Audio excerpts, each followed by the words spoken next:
आज मैं आपके साथ ऐसा आइडिया शेयर करने वाली हूँ जिससे आप ऐसी प्लास्टिक की बॉटल्स फेंकने से पहले जरूर सोचेंगे। मेरा नाम है Pooja and here we transform waste materials into something mind blowing. मेरे हाथ लगी ये अतरंगी सी प्लास्टिक बॉटल जिसे समझने में तो पहले मुझे ये टाइम लगा कि ये खुलेगी कहाँ से। पता तो मुझे चल गया पर इसका कोई फायदा नहीं क्योंकि हम इसे खोलने वाले हैं नहीं बाद में। अगर आप ये सोच रहे हैं कि मेरे पास तो ऐसी बॉटल है नहीं, आप चिंता मत कीजिए, आपके पास जिस भी तरह की बॉटल है आप वही यूज कीजिए। अब क्योंकि हमने प्लास्टिक की बॉटल यूज की है जिसके ऊपर हम आगे कलर्स भी लगाएंगे तो कोई प्रॉब्लम ना हो, इसीलिए हम इसके ऊपर टिश्यू पेपर चिपका लेंगे। अब सच बताऊं तो मेरे पास टिश्यू पेपर की बड़ी ही कमी थी, यहाँ पर एक एक टुकड़ा सोच समझ के मैंने यूज किया है। अब बिना कार्डबोर्ड के तो हमारा काम चलने से रहा। थोड़ा मोटा बेस बनाने के लिए मैंने 3 लेयर कार्डबोर्ड के यहाँ पर यूज किए हैं, पर 2 लेयर से भी हमारा काम चल सकता था। बॉटल को कार्डबोर्ड के साथ चिपकाने के लिए मैंने एडहेसिव ग्लू यहाँ पर यूज किया है। ये ऑल पर्पस एडहेसिव है जो कि मैं बहुत ज्यादा यूज करती हूँ।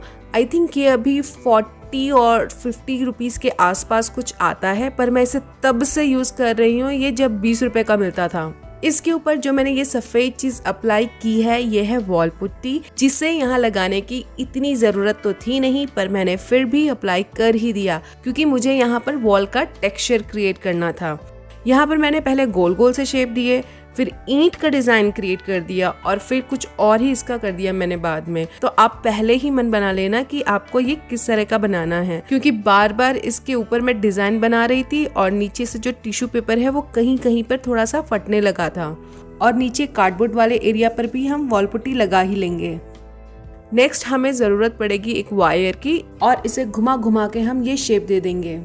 वायर के इस टुकड़े को चिपकाने के लिए मैंने अगेन एडहेसिव ग्लू ही यूज किया है और चाहो तो इसके ऊपर आप एक बार पेपर टेप भी लगा सकते हो क्योंकि इसे हम वैसे भी क्ले से कवर करने वाले हैं। पूरे वायर के ऊपर हम क्ले लगा लेंगे और ट्री का शेप इसे देंगे। थोड़ा रियल लुक देने के लिए हम इस पेड़ के ऊपर टेक्सचर क्रिएट करेंगे और जिसके लिए मैं अपना क्राफ्ट नाइफ यूज कर रही हूँ। आप कोई भी शार्प ऑब्जेक्ट जैसे टूथपिक, पेंसिल, शार्प पेंसिल या रिफिल कुछ भी यूज कर सकते हैं। नेक्स्ट हम बनाएंगे उसके ऊपर एक मैजिकल डोर। अब यहाँ पर हमें थोड़ा सा दिमाग लड़ाने की जरूरत है। बॉटल की शेप और साइज के अकॉर्डिंग ही हम डोर का साइज बनाएंगे। मुझे खुद बाद में लगा कि ये जो डोर मैंने बनाया है इसे थोड़ा सा और बड़ा होना चाहिए था, तो आपके साथ ऐसी कंफ्यूजन ना हो इसीलिए बेटर ये रहेगा कि हम पेंसिल से पहले इसे ड्रॉ कर लें और उसके बाद हम इसके ऊपर क्ले का काम करें। एंड यही आप विंडोज बनाने के टाइम भी फॉलो करें। बॉर्डर में इनके एक ही तरीका का डिजाइन बनाया है, बस फर्क इतना है कि डोर में पहले ब्रिक्स का शेप दिया है एंड फिर उसके ऊपर रफ टेक्सचर क्रिएट किया है।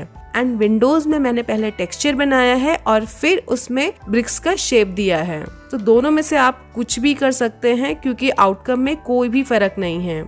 अब जरूरत है इसमें थोड़ा सा और मैजिक क्रिएट करने की, जिसके लिए हम क्ले से पहले ट्रायंगल बनाएंगे और फिर उसको हम कुछ ऐसा शेप दे देंगे।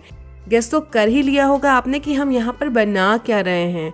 मैजिकल चीजें अगर हम कुछ बनाते हैं तो मशरूम्स के बिना हमारा काम नहीं चल सकता। जैसा कि आप देख रहे हैं कि ये सारी डिटेलिंग्स हमने क्ले से ही बनाई हैं और ये तो आपको पता ही होगा कि हम क्ले कौन सा यूज कर रहे हैं। अगर नहीं पता है तो कमेंट कर देना। इन सब के बाद जरूरत है हमें किचन में जाने की और वहां से कुछ उठा के लाने की। ये ट्रांसपेरेंट प्लास्टिक का ढक्कन मैं यूज नहीं भी करती तो मेरा काम चल जाता, पर पता नहीं क्यों इस बार मैंने अपना काम इतना बढ़ा लिया बिना बात के। ये सारे अनवांटेड चीजें आप बिल्कुल मत करना। इसके बॉटम वाले एरिया को हम कवर कर लेंगे कार्डबोर्ड से और आखिरी बार हम वॉल पुट्टी यूज करके इसमें कुछ लाइंस बना लेंगे। और अगर आप सोच रहे हैं कि इसके बीच में मैंने ये होल क्यों बना रखा है, तो इसे हम बॉटल के ऊपर फिक्स करेंगे। जो भी बॉटल आप यूज कर रहे हैं उसके अकॉर्डिंग ही हमें कार्डबोर्ड में ऐसा होल बनाना है और बोल में स्टिक करने से पहले हमें ये मेजरमेंट चेक कर लेना है।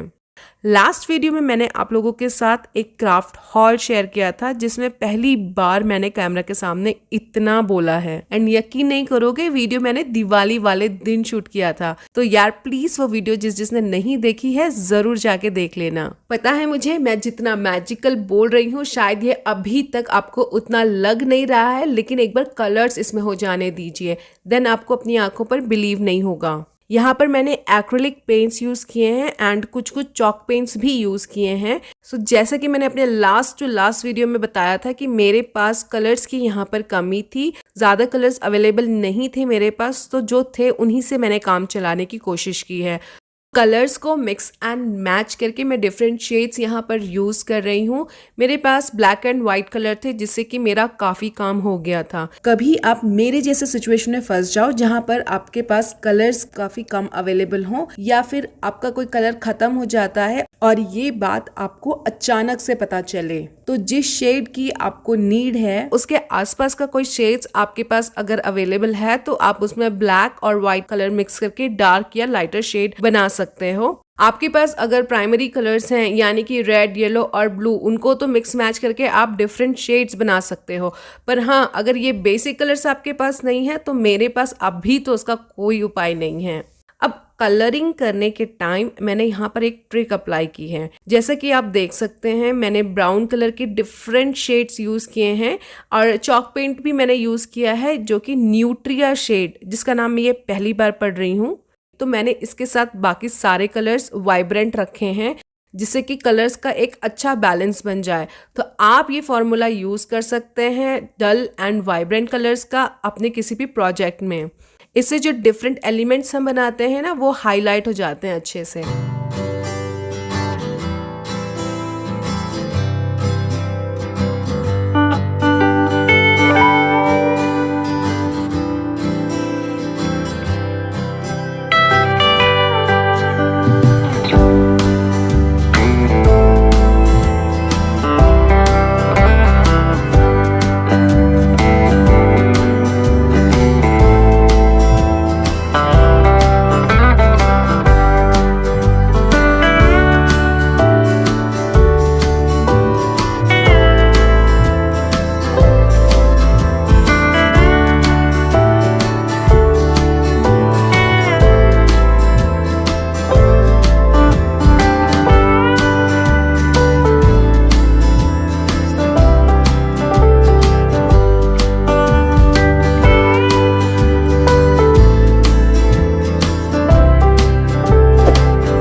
जैसा कि मैंने आपको पहले बताया था कि कतरा भी टिश्यू पेपर का मैंने यहाँ पे वेस्ट नहीं किया है। पेंट ब्रश को ड्राई करने के लिए जो मैंने टिश्यू पेपर्स यूज किए थे उसी को यूज करके हम इससे हरी भरी घास बनाएंगे, क्योंकि हम इसमें डार्क कलर मिक्स करेंगे तो ये स्टेन्स जो हैं ये दिखेंगे नहीं। यार मुझे ना 3D इफेक्ट्स देने में आजकल बड़ा मजा आता है। चाहे तो सिर्फ कलर करके भी हम इसे छोड़ ही सकते थे, पर इफेक्ट्स देने से ना ओवरऑल लुक बहुत ही अच्छे से एनहेंस हो जाता है। कोई भी सोचेगा कि बहुत डिफिकल्ट है ये बनाना। आपको भी ऐसा लग रहा है क्या? ये प्रोसेस टाइम टेकिंग जरूर है, लेकिन बनाने में भी उतना ही मजा आएगा। और जब आपके घर वाले आपकी तारीफ करेंगे ना तो मुझे जरूर बताना। स्पंज का ये टुकड़ा तो आपको याद ही होगा जो मैंने 10 रुपए में खरीदा था। इसे यूज करके हम और ग्रीनरी ऐड करेंगे। यहाँ पर मैंने फिर डबल काम किया है, स्पंज और टिश्यू पेपर दोनों को ही यूज करके। प्रोसेस तो एक ही है, स्पंज की जगह टिश्यू पेपर से भी ये काम हो ही सकता था, या दोनों ही जगह स्पंज ही यूज कर सकते थे।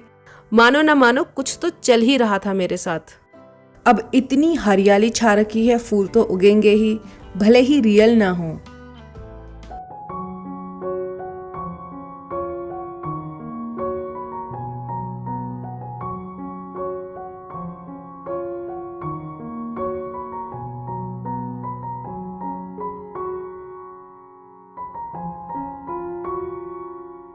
मुझे कमेंट करके ज़रूर बताना कि प्लास्टिक की बॉटल का ये ट्रांसफॉर्मेशन आपको कैसा लगा। नेक्स्ट वीडियो में मैं आपके साथ शेयर करूंगी कि अपने घर के लिए आप नेम प्लेट कैसे बना सकते हैं। तब तक आप ये वीडियो देखिए।